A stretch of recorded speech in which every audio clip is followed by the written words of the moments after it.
The voice of sharing Durian ASEAN.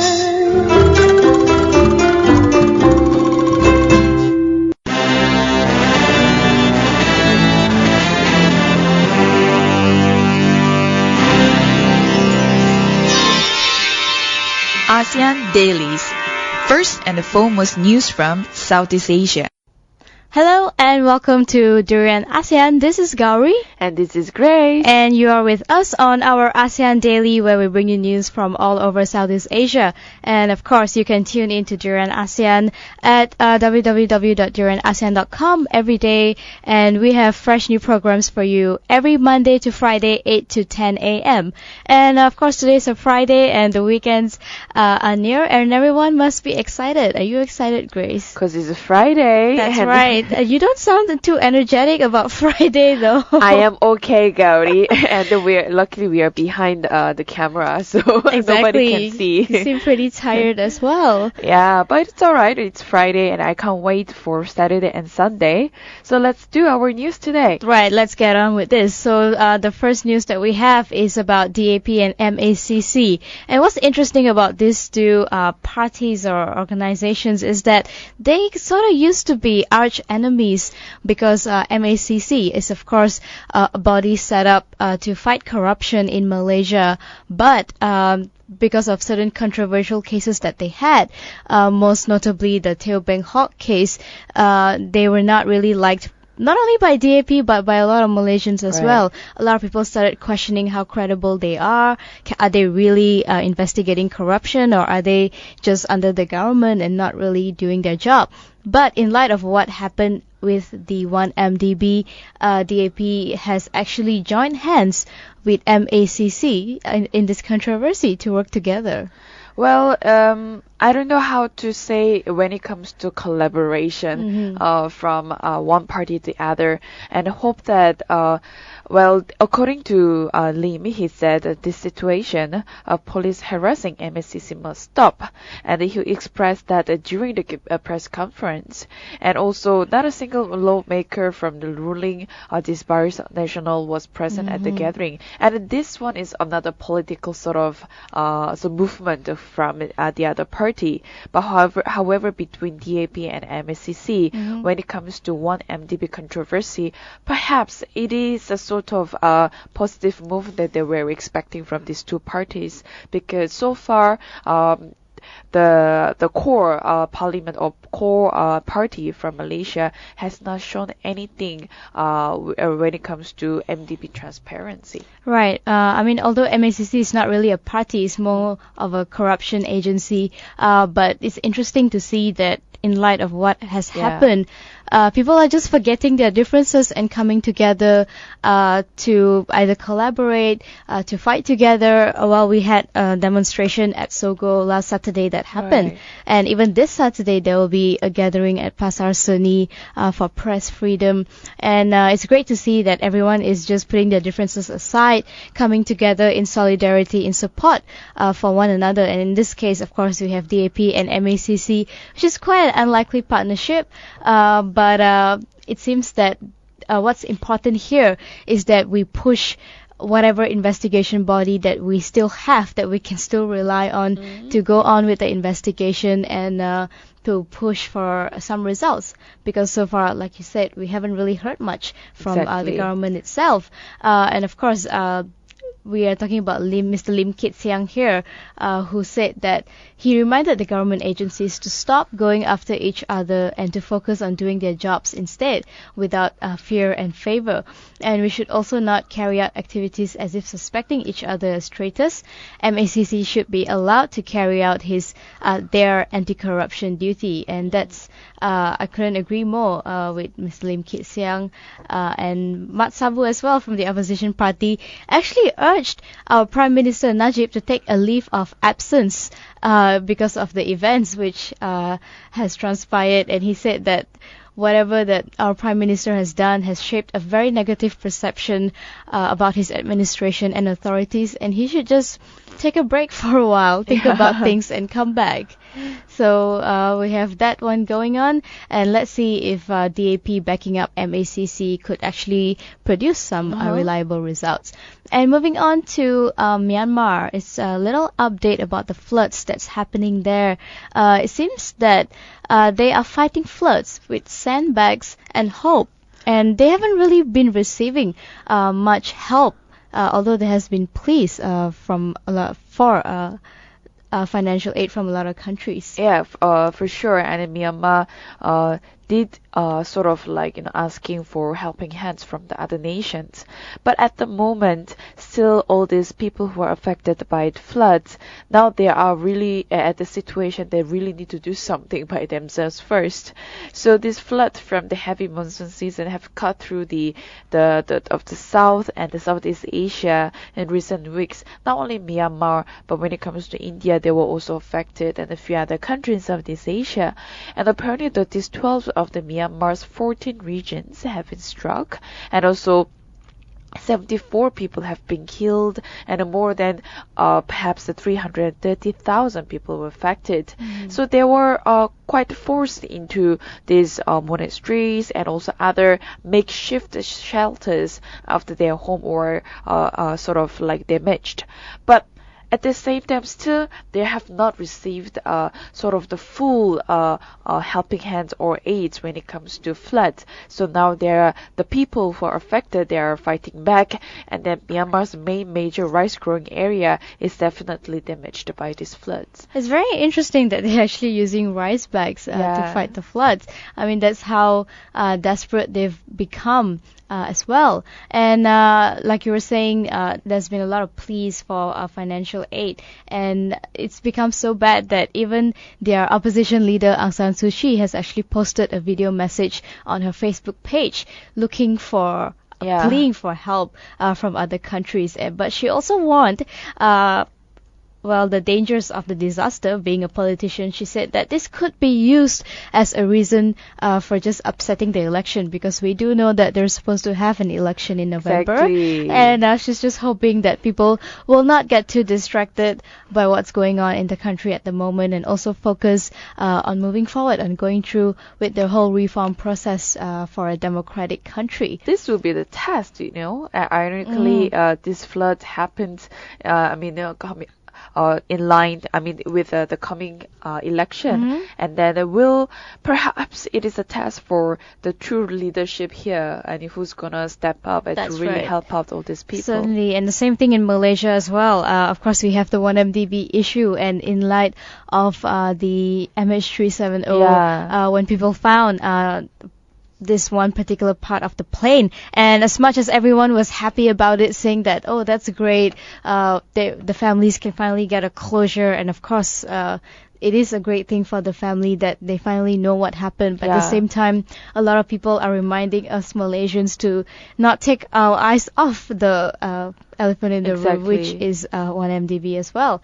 So let's move on a little up north, which is Thailand, where they are introducing multiple entry visas for visitors starting as early as October, and this will be by approval by the Thai Prime Minister Prayut Chan-o-cha earlier this week. Well, this is very good news, but then let's see how it carries on with this multi-entry visa. And they already have introduced a new 6-month multi-entry visa for visitors from any country. So they can look forward to this receiving this new visa in October, like you mentioned. And also this new entry visa, multiple entry visa, will cost slightly more than about $140 compared to single entry visa is about just $28 US. And this new measure is aimed at increasing number of tourists to the country, of course. And while foreigners from about 40 countries do not require a visa to even enter Thailand, and visitors from some countries in the region such as China and India, but they have to still apply for the visa. So it seems that this whole move is to increase the number of tourists in Thailand, but I don't know if Thailand actually needs to do that, because there are already a lot of people flocking flocking to Thailand every time because they have Krabi, Phuket, and they have all these beautiful little islands with the full moon festival. But it's great that they're taking it one notch further, that they are coming up with multiple entry visas. And also the Association of Thai Travel Agents said that this visa will help to increase holiday makers from mostly ASEAN neighbors as well. And also that the 6-month period offers a short enough time frame to assess the effectiveness of multiple entry visas. So they are going to try it out first, and if it works out, if it attracts more tourists, they are going to go ahead with it. And just a little number, where according to the official data, international tourist arrival rose by 30.7% in the first 7 months of 2015, and their revenue just from that also increased at 30%. So it is sort of a major source of income when we talk about Thailand. And let's move on to, we have Vietnam, who will be supporting Laos as the country is preparing for its term in the ASEAN Chair 2016. So that also reminds us that it's August right now, and Malaysia has been the chairman for ASEAN 2015, and next year we will be passing on the torch to Laos, and they will be hosting the ASEAN Summit and trying to create, or they will be in charge of solving whatever issues that we have right now. So whatever that is ongoing in discussions, we will have to pass it on to Laos, and they can carry on from there. It's very interesting because, of course, it's really good to see how Laos has been preparing to become a chair of ASEAN next year. But at the same time, we cannot neglect the questions that have been raised towards the Laos sort of leadership, or even their becoming chair. Not to doubt about it, but at the same time, because Laos is one of the undeveloped countries in ASEAN, and even to be at that situation or position to chair ASEAN, there are many questions in terms of the status and also stability and even a say in ASEAN. But it is good that it's getting the nation is receiving support, especially from Vietnam, and then it may be a good news to them to build up the relationship with Vietnam, and as well as hope that Laos can expand their sort of the relationship with other countries in Southeast Asia. And the president of Vietnam, the president office actually will be helping Laos with their website development and also improving methods of popularizing the presidential office. And I definitely think they need to do that, because as much as we are familiar with most of the presidents in this region, the Laos Prime Minister is someone that has not really been in the spotlight and not really out there a lot. So it's time for them to popularize him if they are going to host ASEAN next year. And let's move on to China. Actually, it's a relationship between China and Vietnam, where workers from Vietnam are being smuggled into China once again for cheap labor reasons, and that seems to be a recurring factor in Southeast Asia. And the smuggling of illegal workers from Vietnam into China seems to be a growing industry, and they smuggle about tens of thousands of laborers to work at factories at the Pearl River Delta, which abuts Hong Kong. And workers from other Southeast Asian countries are actually joining these workers. And all these illegal workers from Vietnam, from Vietnam to China is apparently growing, and as much as the South China Southeast Asia is focusing on sort of coming with the mechanism to prevent all these people coming to other nation, but it looks like it is sort of very hard to control this movement when it comes to illegal workers from other nations. Right. And in fact, that a lot of sort of incidents and happenings have found that employers supply these illegal workers with fake identity cards, and sometimes they confine them to factory compounds to keep them out of sight of the authorities, especially. And Chinese human smuggling syndicates, or known as snakeheads, they work with with the Vietnamese gangs to control this whole lucrative trade, workers and labor brokers in China. So this syndicate takes a cut of the workers' monthly wages. It's up till around 80 US dollar per month, and this according to this one broker, and charge the whole owner's fee as well.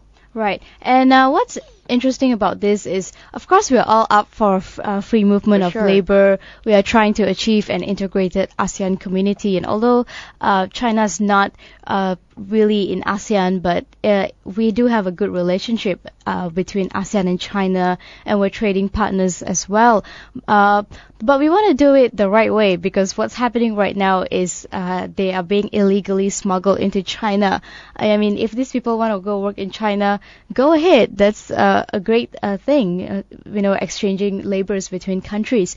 But probably Vietnam should step into this and come up with some proper regulations, since that this news has come into the light right now, and it's not safe for the workers as well to be working illegally, because that means that they do not have any benefits or any rights at all in case something goes wrong, or in case they get injured or what at workplace, and what's going to happen to their families back home. And these are all the factors that should be taken into consideration as well. Well, that's very true, Gowri, but at the same time we also need to consider when it comes to illegal or even smuggled workers coming into, other nations, they will only grow the tension between Vietnam and China, because currently they've been having this tension over South China Sea, and then all these territorial claims in South China Sea have not met any solutions when it comes to Vietnamese government as well as Chinese, and then the Vietnamese workers from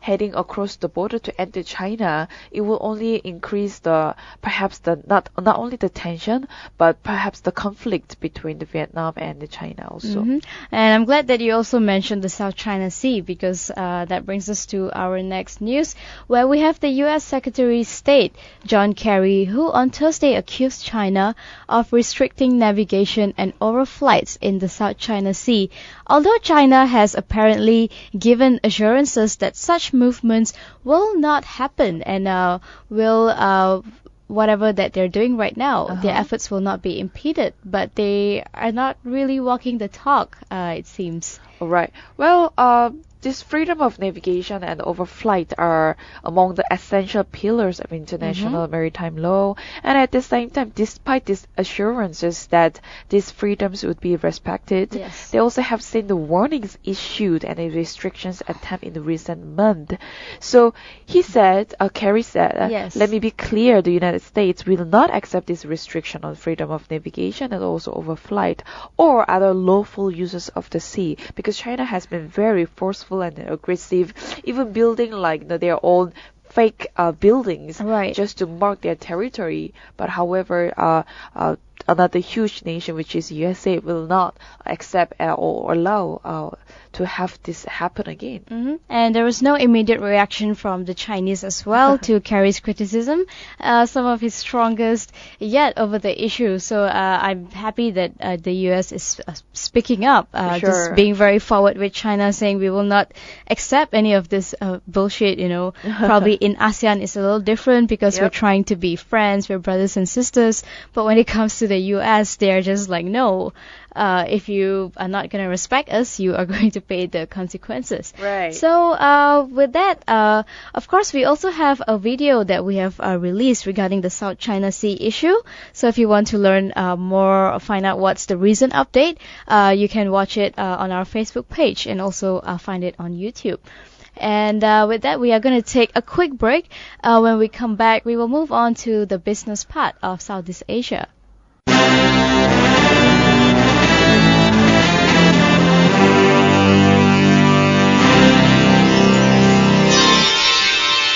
ASEAN Dailies. First and foremost news from Southeast Asia. Hello and welcome back to Duran ASEAN. You're with Gowri and Grace. And this is your ASEAN Daily, where we bring you news from all over Southeast Asia.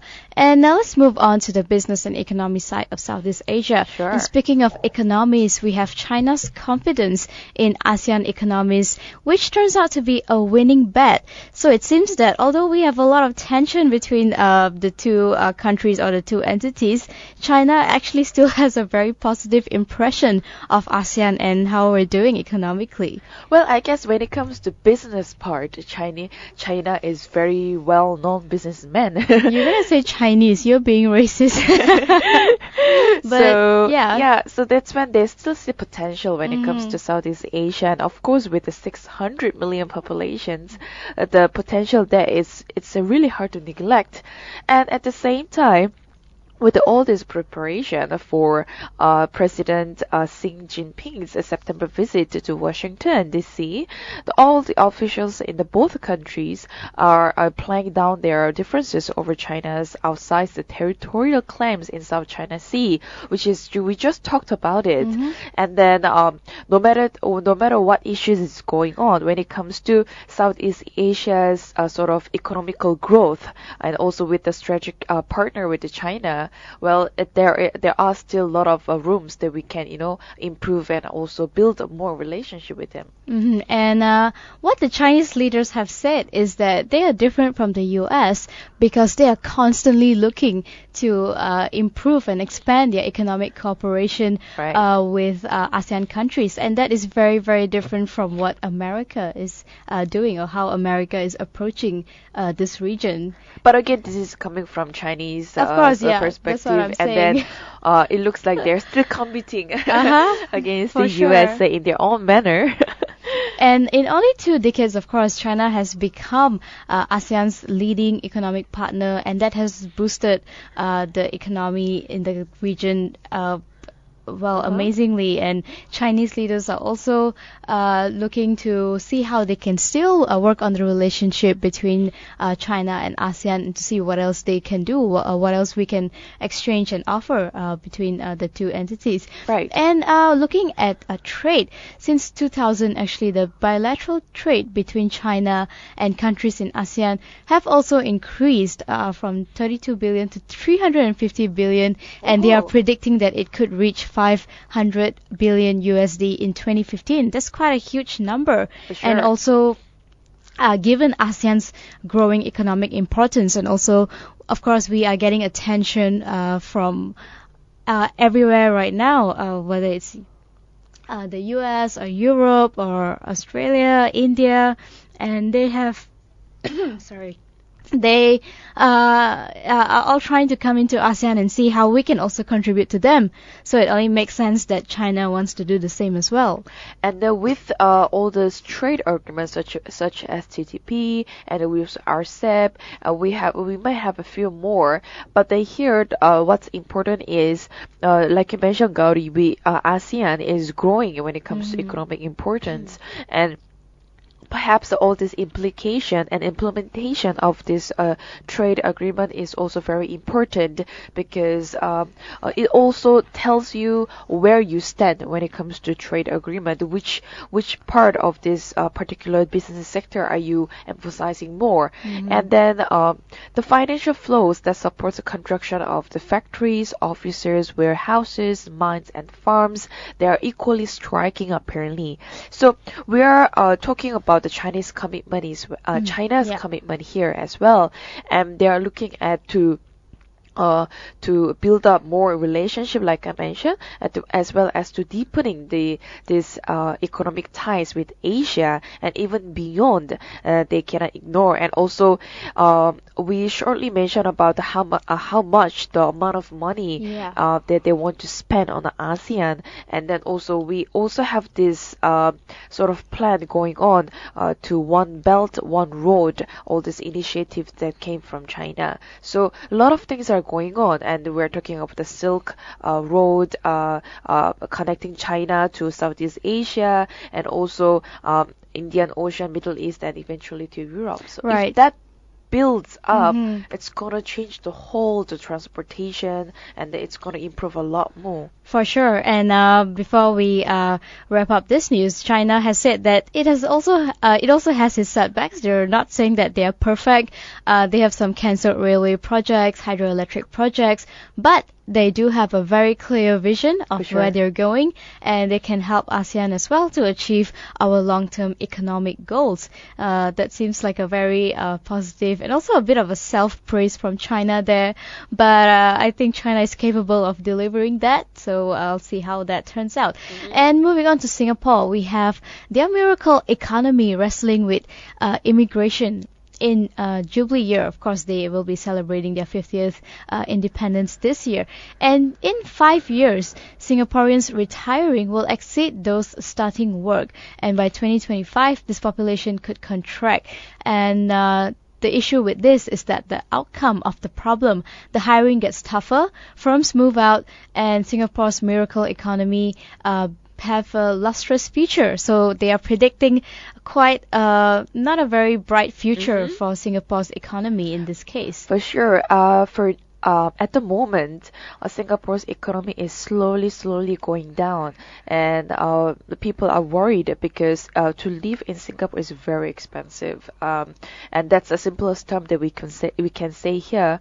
But at the same time, well, on Sunday, Singapore will mark the half a century of its independence that you mentioned before. Yep. So perhaps it will bring again the whole attention, and also to celebrate this very special day.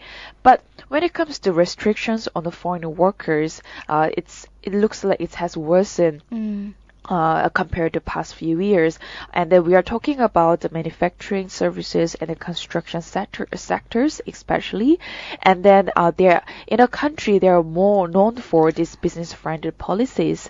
But the workers that when it comes to they have the equal treatment, and even to have the sort of fair wages when it comes to foreign labor, perhaps they need to look at it again, because over 30 years the business in Singapore had been very pretty stable, but then now only that they're looking at the sort of downfall. Right. Yeah, when it comes to foreign workers, I think we cannot deny that most of the countries in Southeast Asia, I think especially Malaysia maybe, we are addicted to cheap labor, and that's why when we have news of people smuggling workers from one country another, it really never becomes a big deal, because they're like, well, these people want to come and work anyway, and we don't want to pay a lot for this work. Probably whatever it is, building in the construction sites or MRT stations, we just want to pay as minimum as possible. And when these people are working illegally, and or they are just a migrant worker, their efforts tend to be trivialized, and they're not given any importance at all, any protection, any rights, any benefits. And it's also mentioned here in this news that for 30 years, business in Singapore had allowed themselves to become addicted to the endless supplies of cheap and foreign labor. But of course, I wouldn't say that Singapore is the only country that's doing that. But the fact is that it has been a part of how their economy has also developed and moved forward. So for them to suddenly cut down on immigrants and foreign workers, it could not turn out so well, especially if it happens abruptly. Maybe if it's a long, gradual process, then they could find ways to substitute these workers.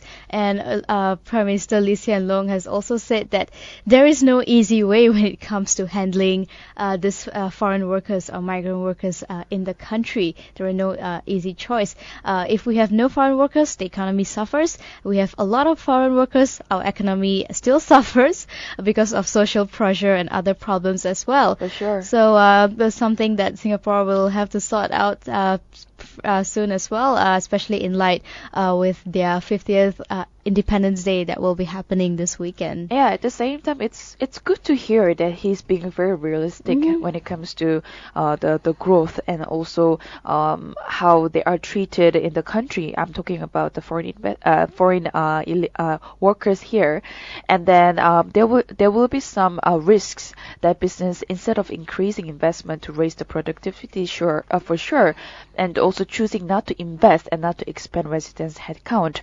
But let's see how Singapore boost up their economic again in coming near future, and Yes. hopefully we can learn something from Singapore as well. And we'll see whether or not they keep relying on foreign labor.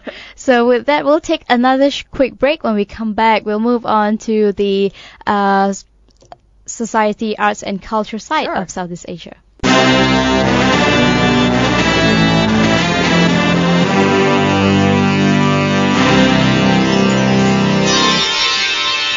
ASEAN Dailies. First and foremost news from Southeast Asia. Hello and welcome back to Durian ASEAN. You're still with Gowri. And Grace. And this is our last segment of ASEAN Daily, where we bring you news from all over Southeast Asia. And of course, for the last part, we are going to focus on the arts and culture part of Southeast Asia, or more precisely, Singapore in this context. Right. And it seems that in light of their Independence Day that's happening this weekend, the Singaporeans are actually getting a lot of benefits from this, and one of it is companies are actually rewarding their employees, and that sounds like a pretty great deal. And they will also be given extra days off because of how hard they've been working all this while. This is something that Gowri, we need to learn from Singapore. And we need to practice it in Malaysia. Yes, why not? And then this, by giving rewards, for SG50, this is really good motivation and also encouragement that towards all these workers who have been, committed. And Right. Singaporeans, they really work hard and they're very committed when it comes to their job. So it is, celebrating is one thing, but the rewarding all these workers, they get to appreciate their work, and then probably, with the bonus they get, even the extra times they have, they will have the chance to appreciate the country even more. And of course, not every single company in Singapore is rewarding their workers. For Don't sure. get us wrong. It's Yeah. only Big a names. few, big companies, a few DBS, OCBC, and all these major companies. Right. But it's still a very good way to sort of mark the progress and the success of how far Singapore has come and how hard everyone has worked to get Singapore to where it is right now. Of course, I think managing a country is also pretty much like football. It's not just about one person, although it may look like that. At the end of the day, it's up to everyone in the whole team to work hard towards the same goal. And I think it's the same case here as well. And For to sure. celebrate SG50, every single person in Singapore has probably worked really hard to get the country to where it is right now, and they deserve to have a few days off and some incentives so they can go off and celebrate with their friends and families. It's good that you mentioned that everyone, because even the CEO of the Pest Busters, Thomas Fernandez, he mentioned that we wanted to just celebrate for Singaporeans only, but apparently most of big companies, they include foreign workers as well. So why not, treating them equally? And then they started with the giving the idea of 50 Singaporean voucher to people. So it is very special, and also everyone will remember this particular day. And there's a lot of excitement as well when you do things like that leading up to the Independence Day. For sure. It's not like you're just working every day and like, oh, tomorrow's the day, right? There's a lot of things happening. And apart from that, they will also have more buses and trains operating on National Day. And this, I think, sounds a bit ironic. As much as you want to give people days off, I think some people will still have to be working on Singapore's 50th birthday. This will be mostly the bus and train operators. But at the same time, I don't think they will mind. And then they'll be more than happy to, bring people around, because they may get a different sort of wages when it comes to this national holiday, and also to celebrate. And there will be a free travel. They will also effect from the start of the service to the end of the operation. And this way, the Singapore, I will say, is very efficient when it comes to, having hold this national celebration, and the people will, I keep mentioning this, but they will appreciate it more when it comes to their pride of being a Singaporean. Right, and also about 500 employers at the MRT stations and bus interchanges will be giving out free SG50 stickers and badges. So although they will be working, it probably won't be just another boring day. There will still be a lot of things going on. Something sounds like a party that you Exactly. that you're looking forward to. And another another company that will also be having some sort of a birthday is Coca-Cola, which will be marking, guess what? It's not the company's birthday, but it's the day that they marked the design of the bottle, and it marks 100 years already. Wow. Well, congratulations to the 100th birthday to the bottles Of Coca-Cola. of Coca-Cola. Right, so their packaging has gone from glass bottles to plastic, and more recently, of course, they have some customized cans. But one feature that has always remained unchanged is the way that the bottle is shaped. It's sort of shaped like a Female figure. sort of like a female figure, that whole contour. And of course, according to Coca-Cola's website, it was designed by Root Glass Company of Terre Haute in Indiana in 1915, and it was introduced the following year. And also, they will be having a fair in Singapore featuring personal collections of 40 hobbyists. So people have been collecting these bottles, because of the changes in design and labels. And they have, we're looking at a lot of pictures here. Yep. And it looks like collectible items dating all the way back. From hundreds of years ago. For sure. Since we were young until now, we've seen a few changes in Coca-Cola bottles already. And then, traveling different countries, they also have a different types of bottles. But then the one thing stays is Coca-Cola never changed. Right. Yeah. And I think they've also done their branding so well that you don't even need to see the name Coca-Cola. Just by the shape of the bottle, their glass bottle, you can tell what drink it is. For sure. And that wraps up our ASEAN Daily for this morning. And you can, of course, leave us some feedback on our Facebook page or Twitter. Follow us on Instagram and YouTube for all the daily updates on speakers and also for our daily news. As well as do visit our website, adrianasean.com. We have more content such as articles and galleries, and you can get more information about what ASEAN is all about and what we've been doing. At the same time, when you're on the go, download our app, Adriana ASEAN, and then listen to our podcast. And of course, we have a very interesting interview coming up about SG50, the Independence Day of Singapore. So stay tuned for that one.